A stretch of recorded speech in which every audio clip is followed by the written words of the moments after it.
It is 3 o'clock on a Tuesday, and we know what that means. Another live stream, riveting episode of Behind Breaking Bond. If you're tuning in for the first time, Breaking Bond is an ongoing series that we've been doing for more than a year. Probably when you look at all the reports, before it was called Breaking Bond, more than 2 years. Wouldn't you agree? Wholeheartedly agree. Thank you so much. Oh, by the way, I'm Andy Kahan, Director of Victim Services, Victim Advocacy, Crime Stoppers of Houston, and I'm proud today's segment is sponsored by this new coffee, Axe Grinding Fear Mongering Coffee. And it says, got an axe to grind? Our cutting edge coffee is good to the last axe. Axe Grinding Fear Mongering Coffee. You heard it here first. Behind the scenes of Breaking Bond. And one of the things too that we've gone over this before, but just for clarification, because there seems to be some confusion, right? Confusion?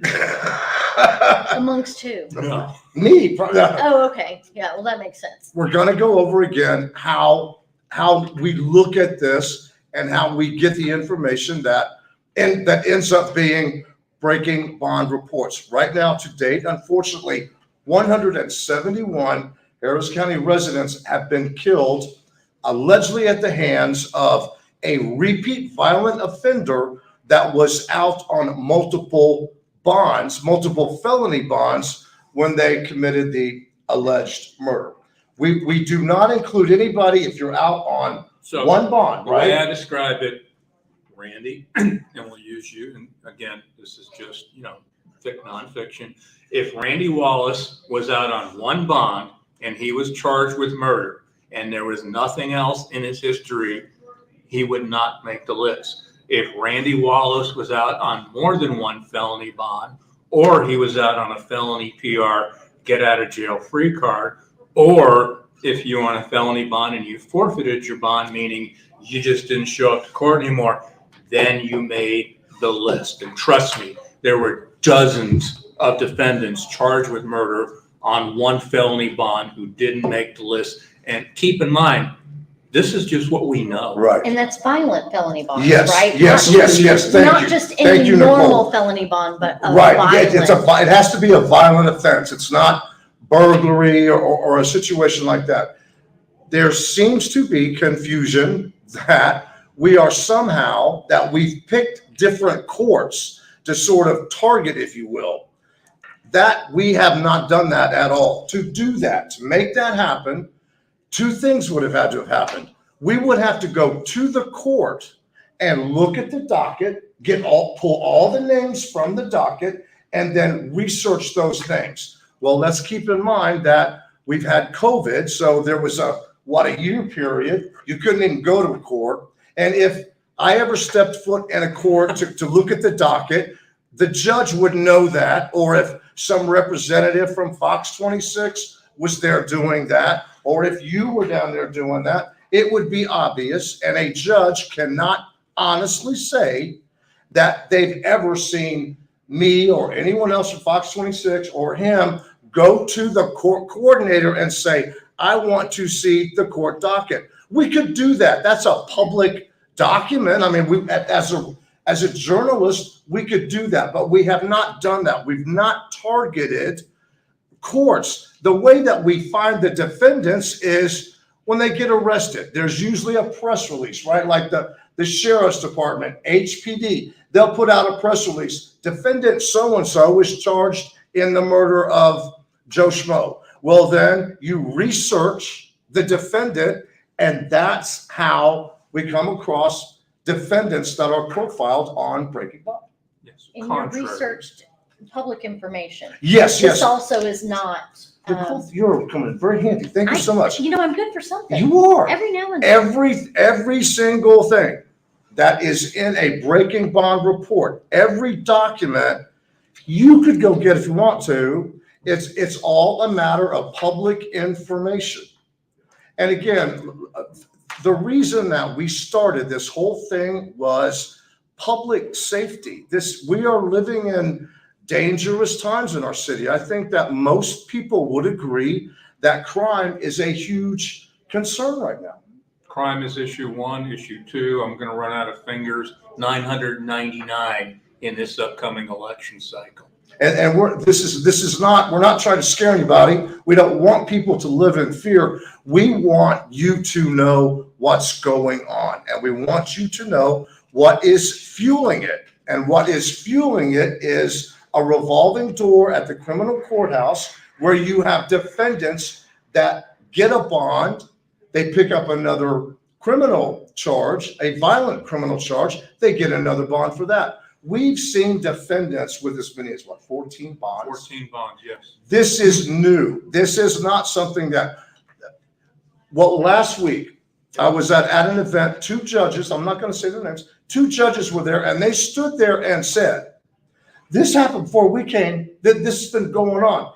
It has not been going on. If it had been going on, this would not be what it's turned into, right? You would have reported on these stories, not just you, but every local media Yes. would have reported it. But if you go back and you look, I can't recall of any media prior to 2019 of doing a story on a guy who's been on multiple felony bonds charged with murder, because quite frankly, it really didn't exist. That would be a headline grabbing story. I mean, it would be all over the front page of the paper. It would lead the 9 o'clock newscast. It wouldn't be in the Chronicle, let me correct. Judge so-and-so released a defendant on multiple times, and that defendant went on to pick up a murder charge. That is a relatively new phenomenon, something that's only happened in the last, 2.5, 3 years.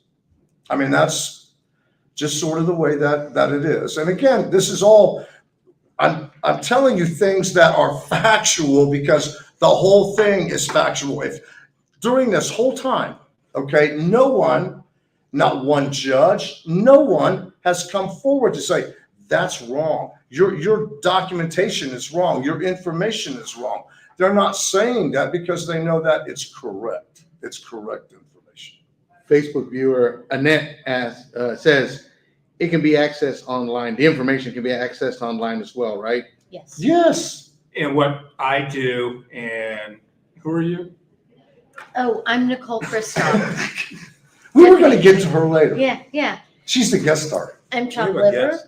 Welcome to Crime Stoppers. I'm Nicole Kristoff, and I'm the Deputy Director at Crime Stoppers. Yes, you are. Mhm. And she's here to tell us all about how, we all hear about the tips line, right? Call 713-222-TIPS. How does that work? How does it all go down? Nicole, you're here to explain that. I'm glad you asked. It's very fascinating, and it works the exact same way that it started in 1976.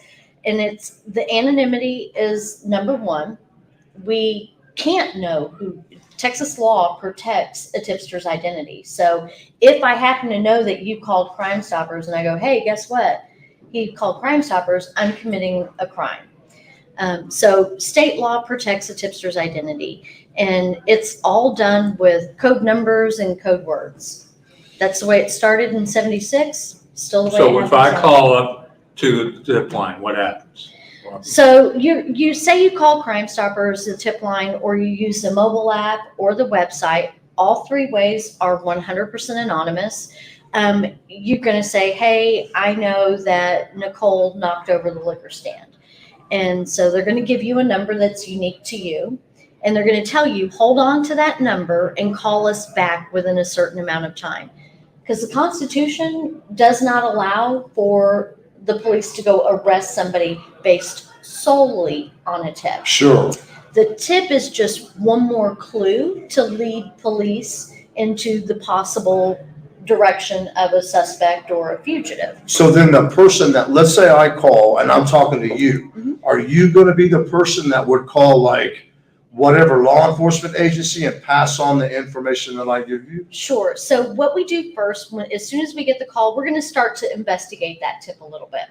So if it's saying that Andy is a wanted fugitive and he's hiding out at this address, they're going to go into their database and look and see, does Andy actually have a warrant? Yeah, If he doesn't, then nothing's going to happen. sure. But if he does, then they're going to pass that information on to the appropriate investigator. So You can probably tell pretty quick, well, not quickly, but just a few short questions that you had, you're going to know whether or not this is a legitimate exactly. tip. We had a case, and it's funny you mentioned that. We had a case a while back, the Subway case, the young man who was protecting his mother at a Subway. Mm. Every time the police were looking at a certain individual, we would get a tip that said, hey, you're looking at this guy. You really need to be looking at the other guy.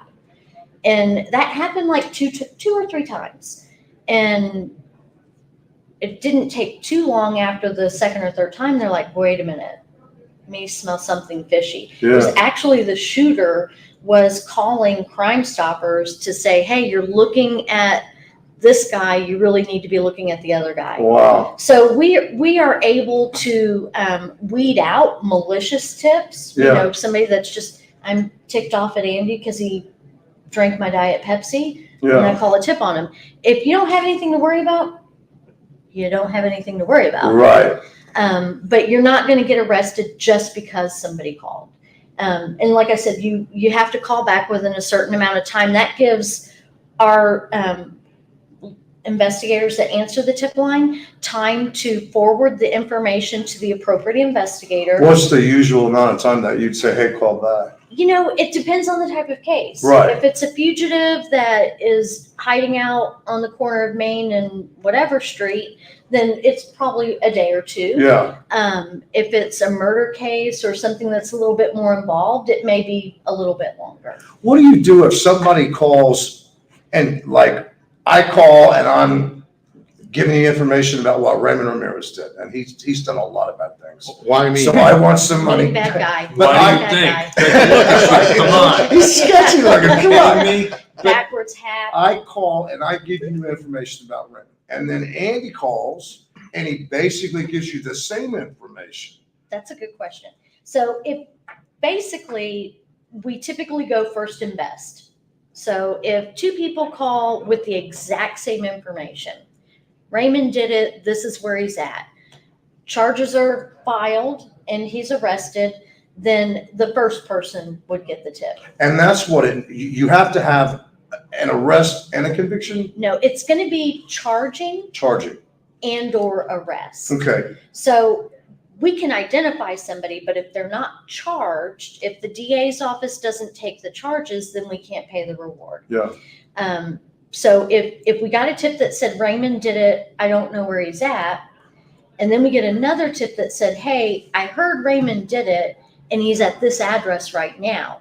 So they're able to charge Raymond with tipster number 1, and they're able to pick him up on tipster number 2, which is kind of the scenario. Yeah. Is that reward would get split between the two people. I'm sure too there, well, I mean, everybody would like to have a little extra cash, but I'm sure there are people that call just because it's the right thing to do. It's like if you know something, and who wants to carry that around? It's, and I say that a lot. It's like, that is somebody else's burden to carry. That's not your burden to carry that Raymond did this crime. That's Raymond's burden to carry. Right.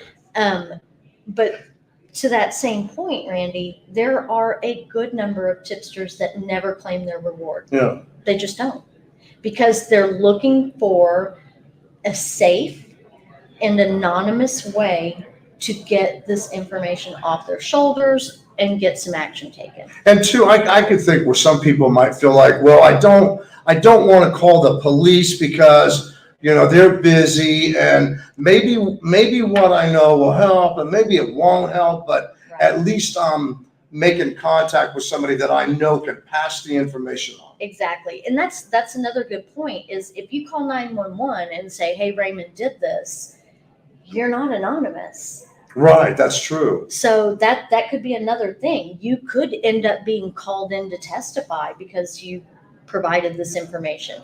Whereas if you call Crime Stoppers or you use a mobile app or website, we don't have any way of collecting information on that tipster. So even if we wanted to say, yes, it was Randy that called that tip in, we literally have no way of knowing. And that, you're really the only one in the whole circle that would be like that, because like you said, if I went to the police or the sheriff's department, then all of a sudden I could be called to testify, or, Absolutely. yeah, I mean, I couldn't say after they know it's me, I can't say, well, hey, pretend it's not me. And that's, can't and that's a really good point, because we do have people, correct me if I'm wrong, Nicole, that will actually call HPD and expect a reward from Crime Stoppers. Right. Right. And that is not uncommon. And that's why we always say you may be eligible if you do these things. If you don't contact the tip line, then we cannot pay the reward. Yeah, well, yeah, that could be, you'd have to do it that way, because I could like read something in the paper and then call up, hey, Crime Stoppers, did you know that? Exactly. Right? Yeah, that's absolutely true. Why do you think it's been so successful? I think it's been successful because we've stuck to the same premise. We've never wavered. We've never said, okay, this time it's going to be based on this, we'll pay a reward. Next time it might be based on that. The premise has remained the same since the beginning, and the anonymity has remained the same since the beginning. The minute that component is gone, if tipsters know that if we were divulging identities, or if a tipster got found out based from Crime Stoppers, that the whole thing's over. If my information led to a reward, then how do I get the money?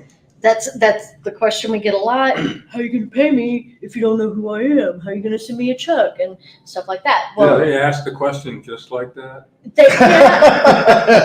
Yeah, I think she was mocking me. they literally, what do you do? No, but I do sound like that. you do from time to time, yes, especially when you ring the doorbell asking to get in. Can I get in, please? So seriously though, when if your information leads to the charging and or arrest, not conviction, Right. because if we waited for conviction, God That'd be a knows long that wait. could be a long wait. Yeah. So you're given the instructions. We give you a code number, a code word. We give you a specific bank to go to.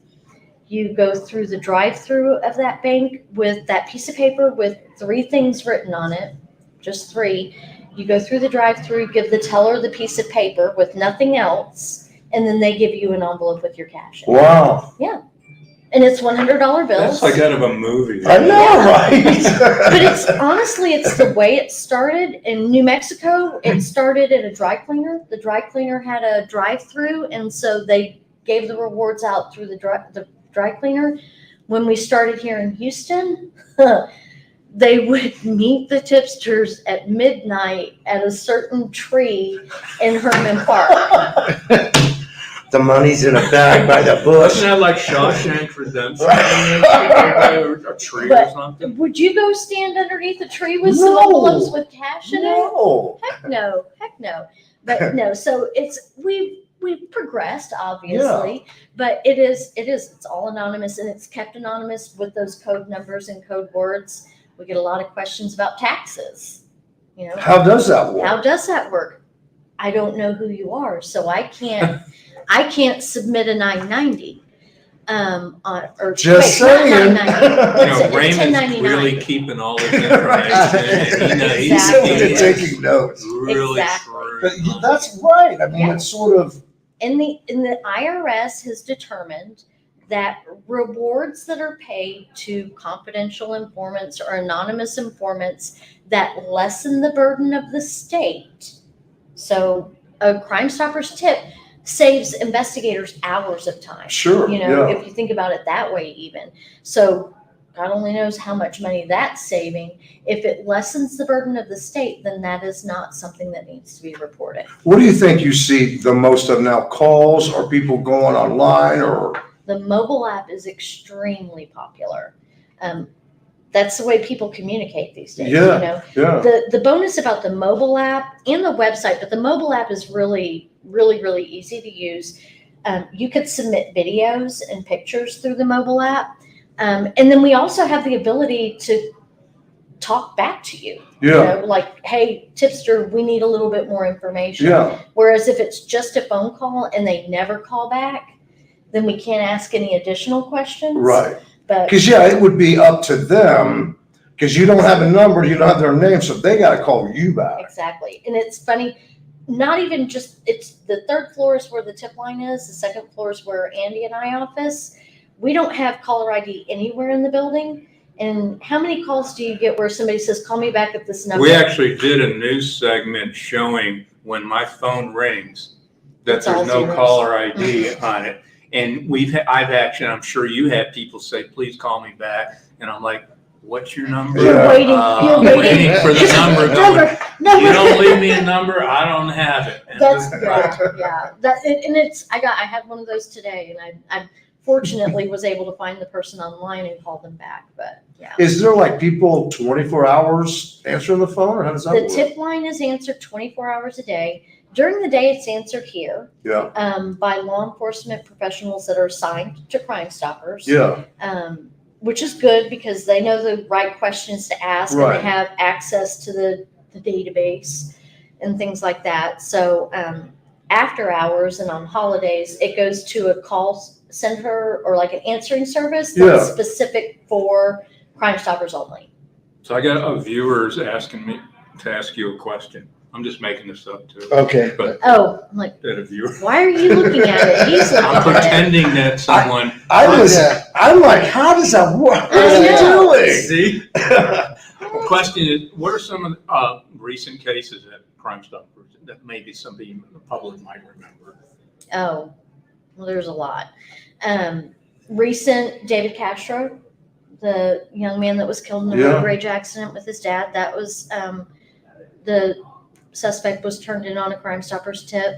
The New Orleans police officer, Well, that one was a Crime Stoppers tip. And actually, we have had other tips that linked other people that's in that same crime ring as the ones that shot the That was the detective. Galleria organized crime ring, Right. so I mean, obviously, you'd have to have some specifics. I mean, I couldn't call and say, well, I think it was a white car, and I didn't get a Right. license plate, and I didn't really see the person's face.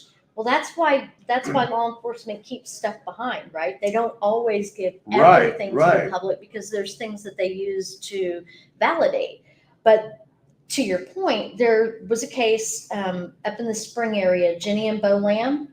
They were killed Yeah. after coming home from dinner. We put the case out. Law enforcement said they're looking for the couple's Porsche SUV. It was missing.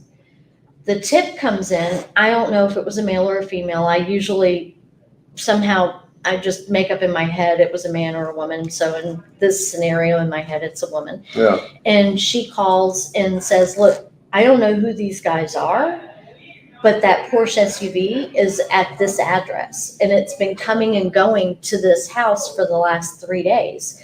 So this is a tipster that literally has zero contact with or connection to the victims, zero connection to the suspects. They just saw the car on the news, then saw the car at a specific location, and then that's what they reported. I mean, sometimes things that might not seem that big can crack a case, right? I mean, yeah. Yeah. I mean, there's a lot of Porsche SUVs rolling around, but this person paid enough attention to the news and recognized it. Yeah, absolutely. What's the never most know. rewarding thing about your job? Would you say? Getting to work with you. Oh. You get an axe grinding beer monger coffee for that. I'm turning you in for lying. Felony lying, no bail. Perjury. Actually, I think honestly, and it sounds hokey and cheesy, but honestly, it's making a difference when people don't even know that you're making a difference in their life. We solve thousands. We've solved 36,000 some odd cases since we started in 1980.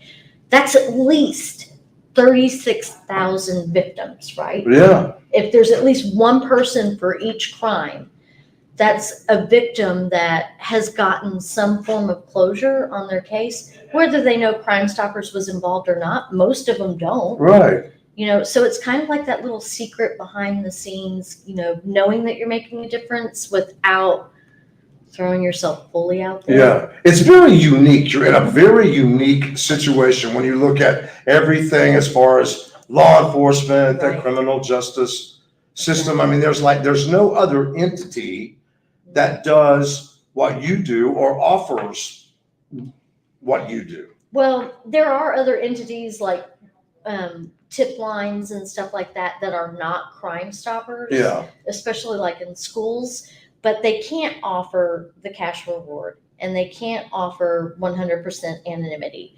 They can offer confidentiality, yeah, but that's just me. I know it's you, but I promise I'm not going to say it's you. right, yeah. So that's the difference. But And yeah. you'd always, you know, you in the back of your mind, you'd always have to worry, well, even though they promised me that they'd Right. never say my name. Exactly. But in your situation, you never know the name, so it's like I would never have to worry about you No. slipping up. So it's Randy Wallace. Now you do have a very distinctive voice, so that might give you away. You would hang up on me. That's the best thing I've ever heard. It's Randy again. Click. God dang it! Ah! Quit You're calling. not getting anybody ready. Stop. Hey, that was fascinating, Nicole. Thank you so much. That was very interesting. I learned a lot. Did you learn anything? I learned that I was the reason why she works here. So that was good. Okay.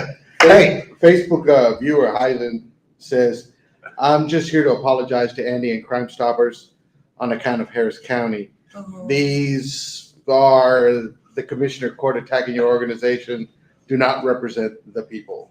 Oh, thank you. That's very sweet. Yeah. And that actually makes it worthwhile. We had a very rough morning today. Little on the shell shock side, so thank you. That means a lot. To be A whole continued. lot.